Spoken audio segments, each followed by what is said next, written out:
Good morning. How awesome is this? B-side Cheltenham in person. Fantastic.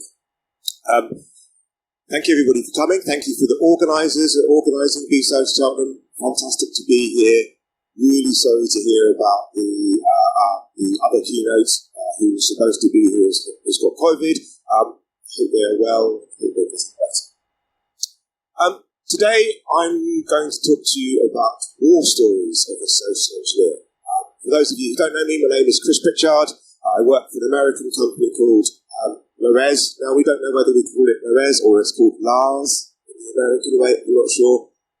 Even from the founder, he's never really clarified how it's pronounced, so I don't know. And I'm going to talk to you about how I bypass £1 million cybersecurity solutions. So, you're a company, you've invested in tech, you've got lots of beautiful tools to protect your organisation. So you've got next generation firewalls. You've got this amazing full-time, follow the sun, 24/7 SOC with really talented analysts. And you've got multi-factor authentication enabled absolutely everywhere. Brilliant. You're secure, right? Well, not necessarily. I want to talk to you about some social engineering war stories and how I bypassed all of that amazing technology and still got in and compromised a business or a network. Now, most models base themselves around this sort of security onion model that we know and love.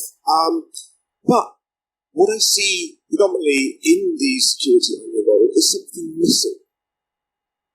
Now, what do we think is missing from this picture? So, users, absolutely. People, the physical side, the people side, they are also part of that security onion model, and 9 times out of 10 they're missing. So where is that physical security? Now, in fairness, there are some models that do include the physical security side and do include the users and the people, but 90% of the ones that I saw when I did some research didn't include the staff, people. They are part of that. So let's talk about some examples where it was obviously missing from the business's sort of cybersecurity implementation, if you like, their protection. So the first one I want to talk about is critical national infrastructure. So critical national infrastructure, according to its common definition, is the government's way of saying that something is crucial to operate for a society. Now, that could be things like train stations, it could be power stations, it could be water, for example. Airports are also critical national infrastructure because you need them for a fully functioning society. So I was engaged to come and test a company that is critical national infrastructure. And I have to say that their external internet-facing side was really super secure. Brilliant. That's a good start. Their head office was also, I put the word pretty secure in there, because I did see some ways in, but they were a little risky. And there was a good chance that I might have been caught.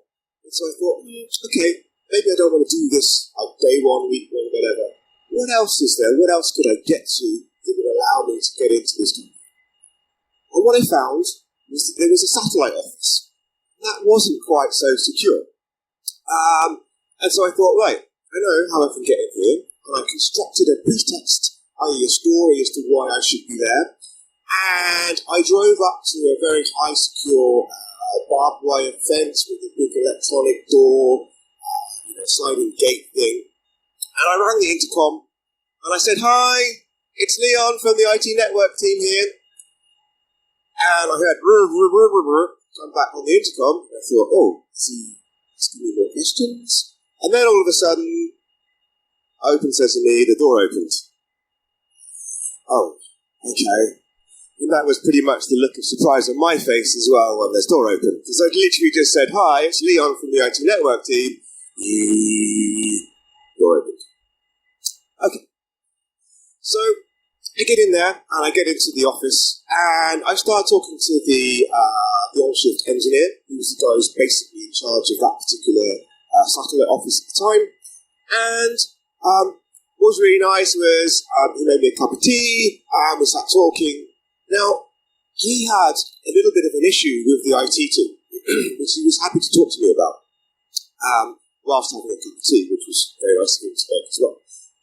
And he said to me, I've designed an app on my mobile phone that allows me to walk around the site and control various systems.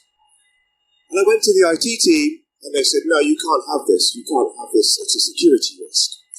And he was like, it's not a security risk. You know, the hackers, they could literally just jump over the wall, they could come and plug into the network.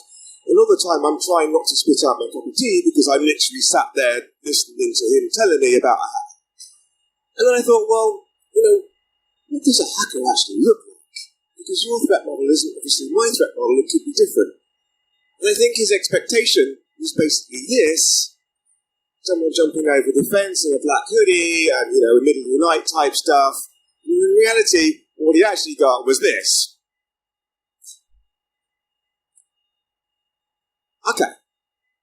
So, that was that particular occasion. A lot of fun. Full network compromise. I literally opened the door to me saying, I'm Leo. What about casinos? Now, casinos are super safe places, right? Because they deal with a lot of money, and often really big chunks of hard cash. And believe me, I've seen inside the safe of many a casino, and there was lots of big chunks of hard cash in there. And again, in this particular instance, the external side was super secure, really good. And the physical access wasn't quite so secure again. I got into lots of satellite casinos, and into the head office as well, and the internal network wasn't quite so secure either. Now, I want to be fair here, because I understand that challenging people is really, really hard. It's really difficult to challenge people, especially if you work in the office and you just suddenly come back into the office and you've got some people in there, so I get that challenging people is hard. And I suggest a trust but verify type model, and by that I mean if I say I'm Leon from the IT network team, trust that, but then go away and verify it. And if necessary, bring some friends with you to come and challenge me because I'm not Leon from the IT network team. Now,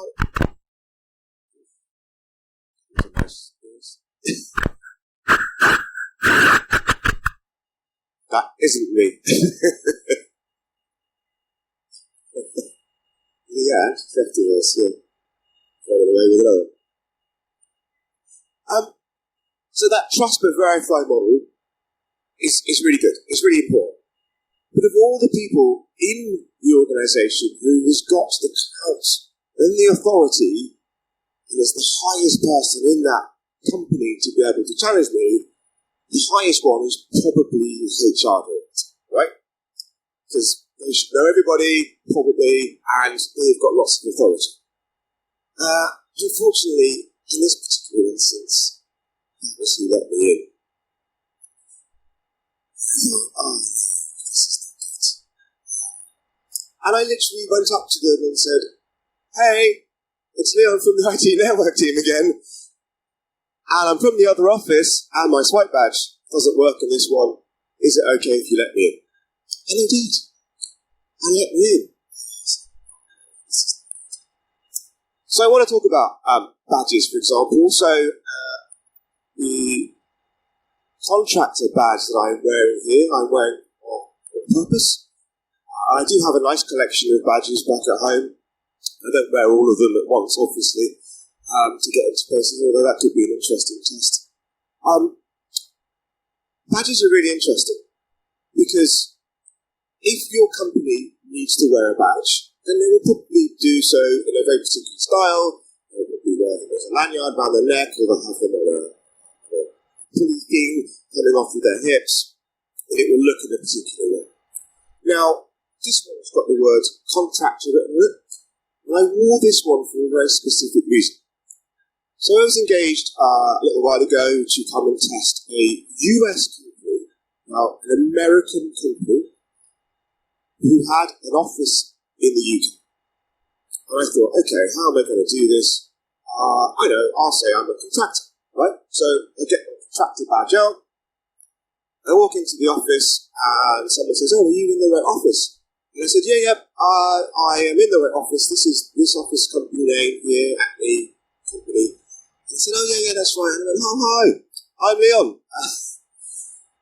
from the US office, and I'm on holiday in the UK, and an emergency come up, and I was told you've got some hot desks that I can use. Come and sit down. Thanks very much. Now, the astute and very, very observant among you will realise that I do not have an American accent. I didn't even try to put on an American accent, because that's a bad idea, because I'm terrible at accents. But because I said I was a contractor, and I had the reinforcement of wearing a contractor lanyard, it was accepted. And that was what got me in. Now, unfortunately, I was really, really allowed in, because I said, I've got jet lag, so I need some coffee. And they showed me where the coffee machine was, gave me a guided tour of the office, showed me where the toilets was, and I went, oh, great, I really do need the toilet, actually. Is it a swipe card to get in and out of the toilet area? And I went, yeah. So I don't think mine works. Okay, no problem. And they took me over to a C-level exec and said, hey, Bob, can Leon borrow your badge for a second? He needs to go to the toilet. Yeah, sure, no problem. What? This is not the way it's supposed to work. And it was crazy. It was absolutely crazy. It got introduced to all of the C-level directs and the HR director, and I was given one of the C-level execs badges for the day. And I'm not. Okay. What about airports? Airports, super secure. Got to be one of the most secure places on the planet. Surely. Lots of physical security at airports, including police with guns, border security, even the staff are on high alert, right? Because lots of stuff is really, really important at airports and they need to be protected. Now, again, in this case, the sort of internet-facing perimeter was mildly secure, found some ways to get in, but not all of the way in. Still had to go and do the physical side of the airport. And so it's going to be really, really hard to get into, right? Because they've got signs like this that say, security restricted area. You're not allowed in here, basically. Now, what I found really, really interesting is that it's an offence to enter this area, but unless you've got a reasonable excuse. Why would you need a reasonable excuse to go into an airport? Okay, strange. Anyway, it turned out that it actually wasn't quite so difficult to get into an airport.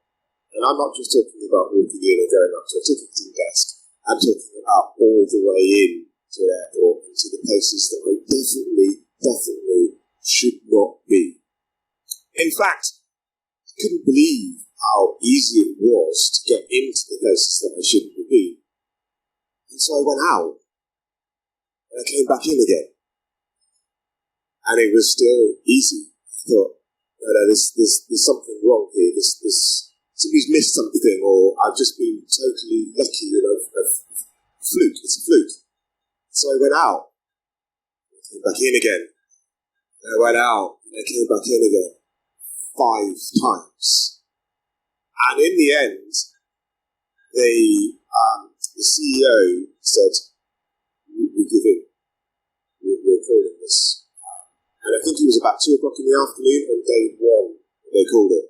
And they gave me a letter that gets me out of jail. And they gave me targets. And I did the first target. And they went, oh, that was really easy. Yeah, no, it shouldn't be. Right, okay, we'll give you a new target. It's all right, don't worry, we'll give you a new target. And they kept giving me further depth, if you like, into the airport. And they kept giving me a new letter. and unfortunately it was crazy easy. It's okay, they fixed it. It's fine. Okay, so that's the sort of physical me going inside of things. What other methods could we think about that would allow an attacker to get in?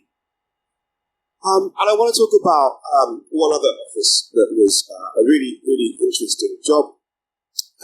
So they were tested by me the year previously.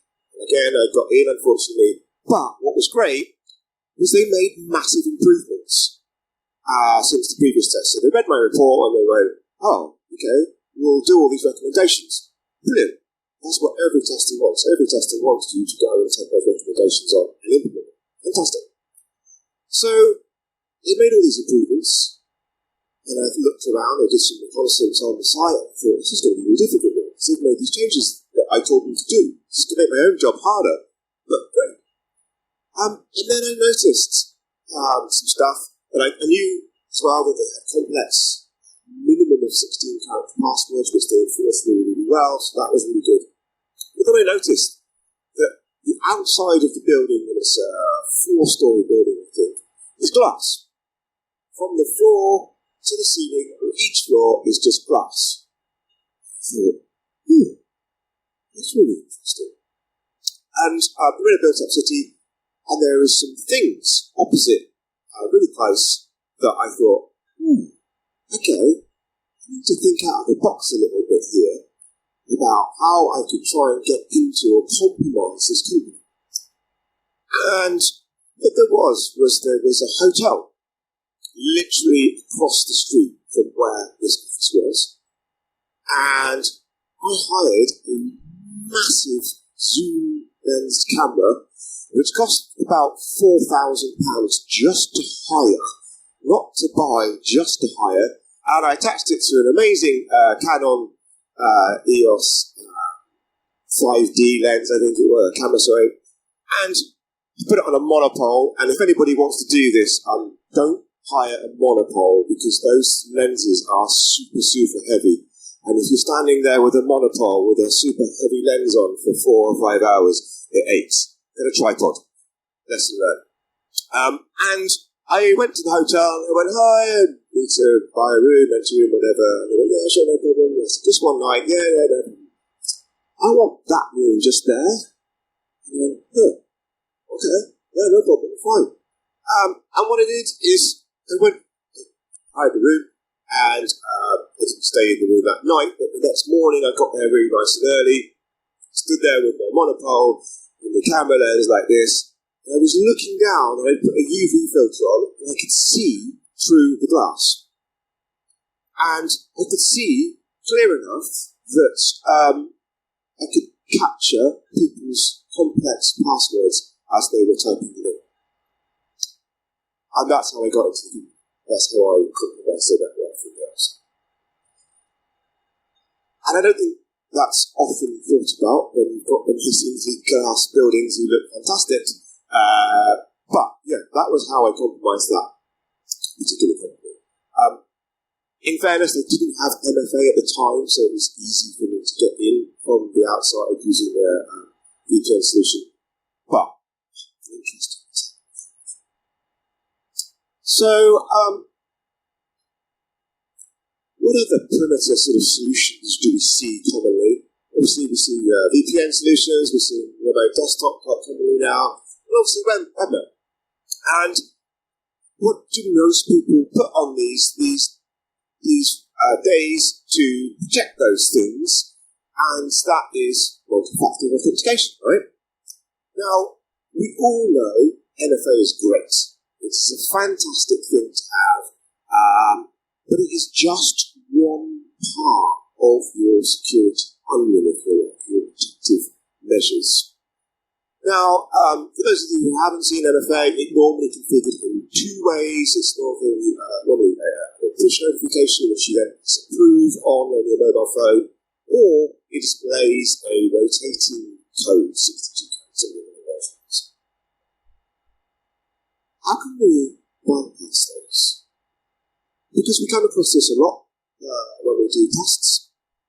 And the first one that we come across, or one that we try a lot, is push fatigue.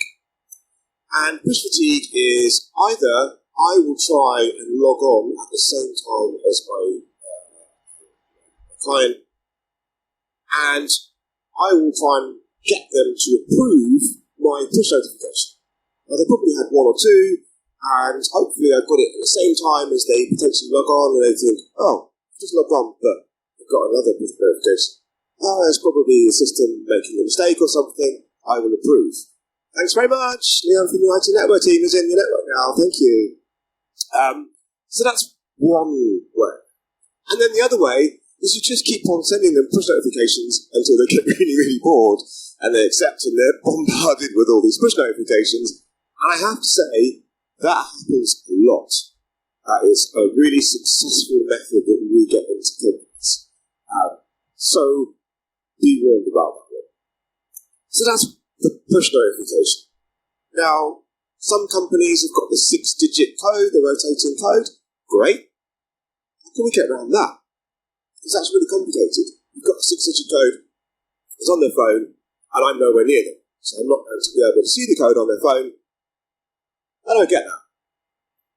Well, the most easy way that we've discovered is you ring them. And you go, hi, it's Leon from the IT Network team. Your MFA codes are out of sync. I just made it up. And we're going to send you 2 sets of codes, i.e. that's me sending you one to get into webmail and one to get into the VPN solution. And what they'll do is if you could just read out those 2 codes, 2 6-digit codes for me, we'll get things back into sync again. Now, crazily, that works a lot. And it is scary how often that works. So, yeah. Now, what I want to be fair about here is we are giving the end user technology. And we are assuming, because we are IT professionals, that the end user knows and understands the risks and the attacks that are going to come with that new technology. Now, 9 times out of 10, they don't. And that's a big thing that I think we need to improve on as an industry, because I don't think we do that well enough. And I saw a thing in the Wall Street Journal beginning of the week that said the key challenge holding MFA back is not the technology itself, but security teams' inability to communicate MFA in simple terms that a workforce can easily understand. Now, I get that. My wife is a freelance personal assistant. She is contracted out to go and work for lots of different companies. Recently, she was employed by a CEO of a company to help. And the first thing that she said to her is, I need help with my diary. My wife said, okay, well, I can help you with that. What sort of things do you want me to do? And she said, I'm putting meetings into my calendar in Outlook, and the people that are supposed to be joining those meetings don't know about them and they're not coming. Okay, this is interesting. Let's see if we can mark this out.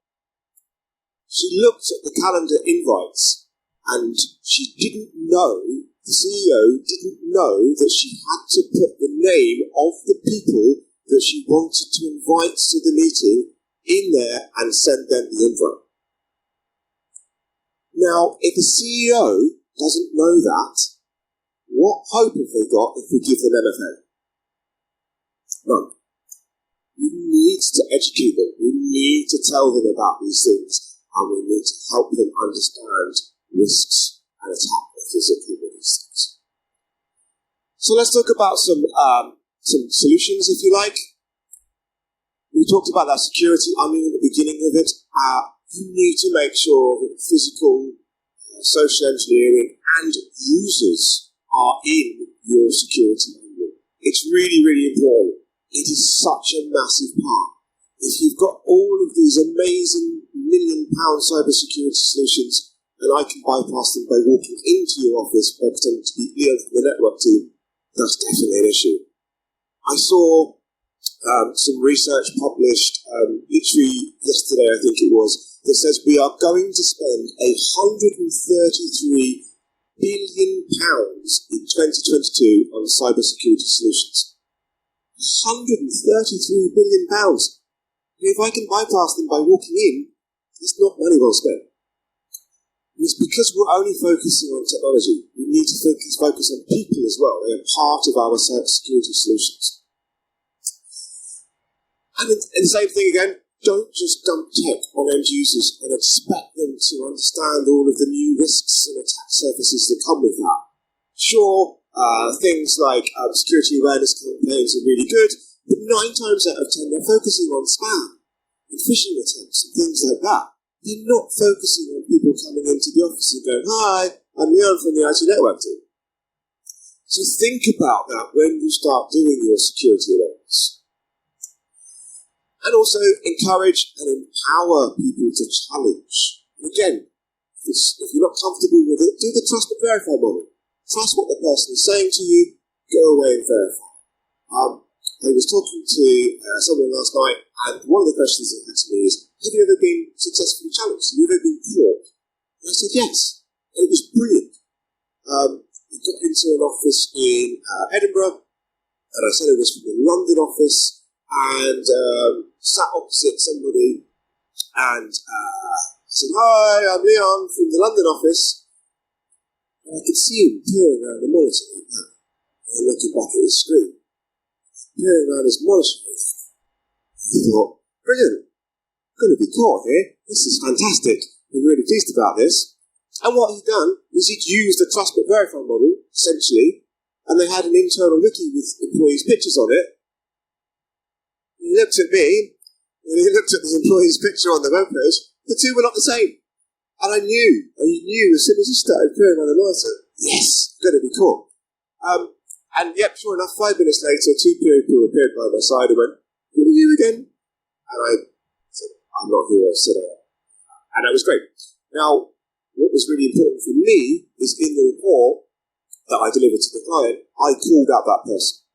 And I said, this is the culture that you need to instill in your entire organisation, because otherwise this attack would have been really, really successful if you've got one person who saved you, and they were fantastic. So go and take them out for dinner or something like that. Go and reward them, because it's really, really important.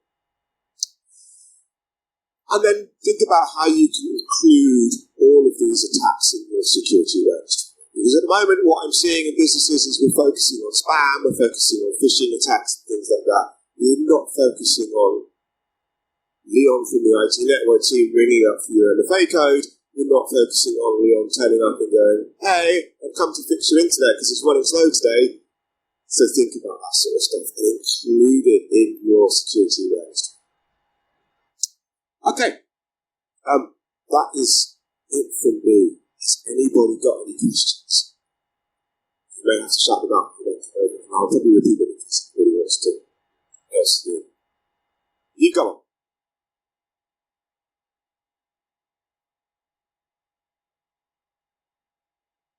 Yes. So the question was, have you ever run up a big company and said, my MFA is messed up, can you reset it? And yes, absolutely. Yeah, it's so true, unfortunately. And again, we had a conversation last night, and social engineering difficult and hard, and you've got to be really, really confident and stuff like that? No. Unfortunately, you don't have to be confident, and it isn't really, really hard. It is surprisingly easy. It's nerve-wracking as a social engineer to do it, and when I get in, the first thing I will do is go and hide in the toilets, because I want the adrenaline to come out of my body. Otherwise, I'm sitting there going like this, and that isn't a good sign when you first get into companies. So go and hide in the toilets, but it's not difficult. Social engineering, getting into places is surprisingly easy. Okay, any more questions? How did I get into the airport? I don't want to give away too much information. So don't want to know the airport. specifically, but I can tell you that I basically had a clipboard with the logo on it, and I did some reconnaissance, and what I noticed was that airport staff had a variety of badges, so they didn't just have one. They had a lanyard, but they didn't just have one badge on the end of the lanyards. They had multiple badges, and I also noticed that they had like little trinkets attached, and you know, like in McDonald's where they have the badges and they have stars on, they had those on the lanyards as well.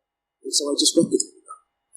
And looking like you should belong there by emulating those things gets you into a surprising amount of places. Any other questions? Yes.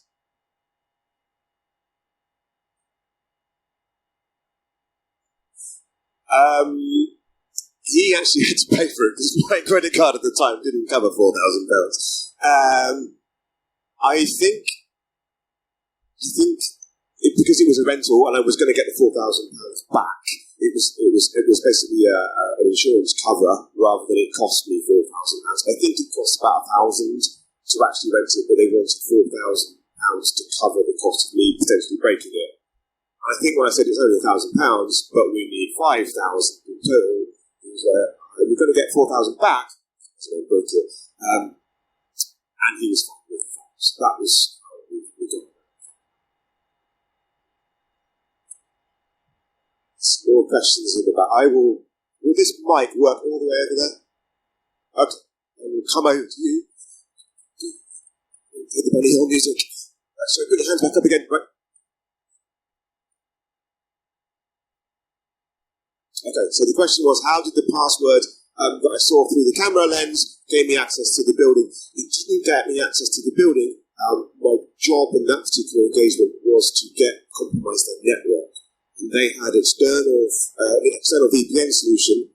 At the time, they didn't have MFA.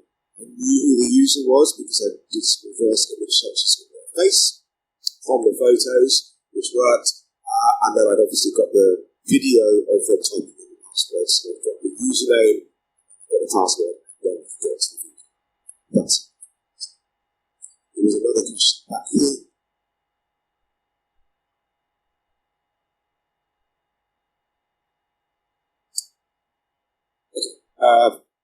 Everyone couldn't hear.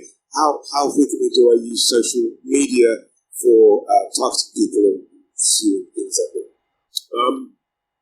Quite a lot, because as the previous question about the editor, I want to emulate stuff, so I want to look like an employee, and employees post surprising amount of stuff on social media.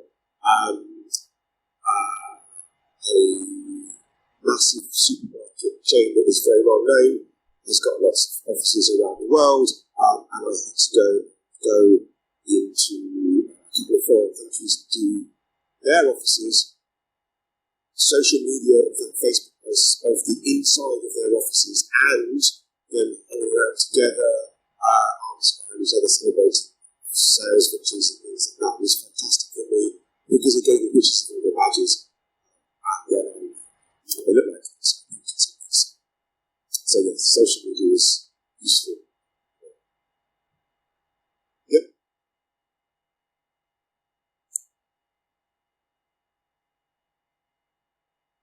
Yeah. So the question is, how do I mitigate, or how should companies mitigate that? And it's a difficult one because you can't easily tell employees not to post pictures, and you will obviously find social media and marketing who want you to post success pictures. So I think what I would do is stick with that expert verify model and empower employees to judge. Because you need to get employees as part of your security only. So if they're not involved in that, then it's really easy for them to get in. If they are involved in that, they're going to go, who's that new guy? Actually, it's really funny. It's not quite the same as mine. It's similar, but it's not quite the same. And then, hopefully, you can confirm.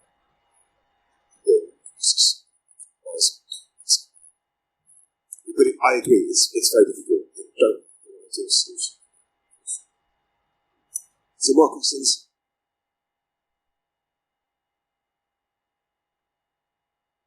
Yep. Yeah.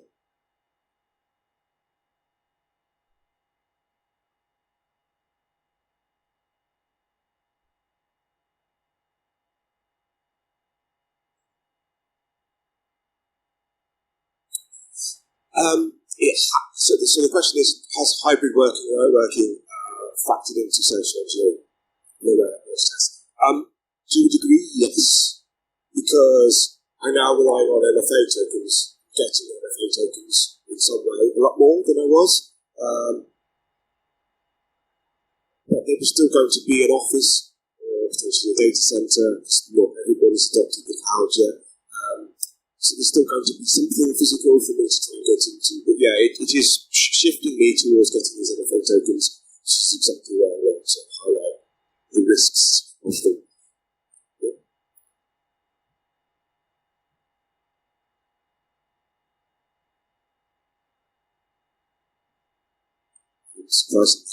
So the question was, when you're doing push fatigue, how many times do I have to target that company to get a push notification? And I'd say surprisingly few.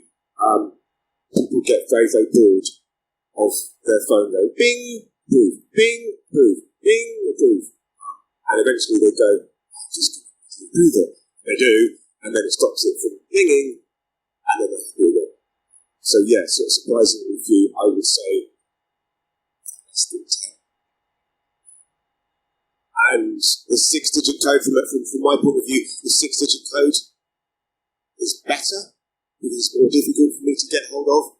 I don't have to interact with the employee in any way, so it's better for me, or harder for me rather, than just the approved model. But there's obviously still ways. Again, just a solution to an employee, telling them about the tax risks. Who's in charge of time? How much have we got? We've got 1 minute. Okay. Anybody else? Any other questions? See you later. Come in. Hello.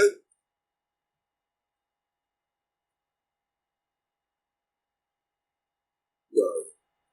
So the question was, would I ever compromise a home network to get into a business's network? We've got something amazing in the UK called the Computer Misuse Act, and I cannot compromise a home network. But it is, absolutely, that is not to say that somebody else wouldn't. A genuine threat actor, if the target was valuable enough to them, yes, I'm sure they would. Because BT Wi-Fi, for example, Sky Wi-Fi, the standard default passwords for the Wi-Fi are not amazingly good. I think there was some research on the Sky one a couple of years ago. It's only 8 characters, and the characters in the actual Wi-Fi password are of limited character set. It's so quite easy these days to I can't do it because I'm putting a computer misuse act, and it's completely out of scope for me. But if it was a genuine attacker, a genuine threat, and somebody was of high enough value and importance, absolutely they would do it. No doubt about it. The home network is going to be far, far easier to get to than the work. Okay. Really conscious of time. Talk fast.